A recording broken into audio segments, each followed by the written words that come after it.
मैं तेरे लिए लड़ी, उनके लिए तू लड़ेगा। কেন চীনের সিনেমা বলিউডের চেয়ে এগিয়ে জানালেন আমির খান। বলিউডের অন্যতম অভিনেতা আমির খান, তার অনেক ব্যবসা সফল সিনেমা রয়েছে। সম্প্রতি বলিউডের বিকাশে বড় বাধার কথা জানালেন এই অভিনেতা। সেই সঙ্গে তিনি সম্ভাবনার কথাও জানিয়েছেন। দ্য হলিউড রিপোর্টার্স ইন্ডিয়াকে দেওয়া এক সাক্ষাৎকারে আমির খান জানান, ভারতে সিনেমা হলের স্বল্পতা দেশীয় চলচ্চিত্র শিল্পের বিকাশে বড় বাধা হয়ে দাঁড়িয়েছে। এক্ষেত্রে চীনের উদাহরণ টানেন তিনি।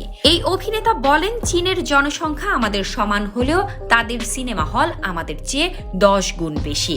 সেখানকার সিনেমা যে বিশাল অঙ্কের ব্যবসা করে তার প্রধান কারণই এই ব্যাপক স্ক্রিন সংখ্যা।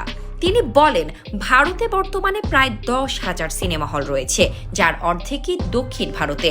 ফলে একটি হিন্দি সিনেমা মুক্তি পেলে গড়ে 5,000 স্ক্রিনেই সীমাবদ্ধ থাকে, অথচ চীনের স্ক্রিনের সংখ্যা 1,05,000। এর সঙ্গে তুলনা চলে না। দঙ্গল সিনেমা চীনে প্রায় 1300 কোটি টাকা আয় করেছিল, তবুও সেটা চীনের সবচেয়ে বড় হিট নয়। সেখানে সিনেমা 4 থেকে 5,000 কোটি পর্যন্ত ব্যবসা করে। এটাও সম্ভব, কারণ সেখানে স্ক্রিন বেশি এবং দর্শক আরো বেশি পৌঁছাতে পারে। তিনি আরো বলেন, একজন চলচ্চিত্র কর্মী হিসেবে আমার ইচ্ছা ভারতে আরো থিয়েটার গড়ে উঠুক, যেখানে সাধারণ মানুষ সহজে পৌঁছাতে পারে। আমাদের দেশে অনেক এলাকা ও জেলাতে একটি হলও নেই। তাই আমি মনে করি কম খরচে সহজলভ্য থিয়েটার গড়ে তোলার দিকে আমাদের বেশি মনোযোগ দেওয়া উচিত। তবে সবকিছুর মধ্যেও আশাবাদী আমির খান।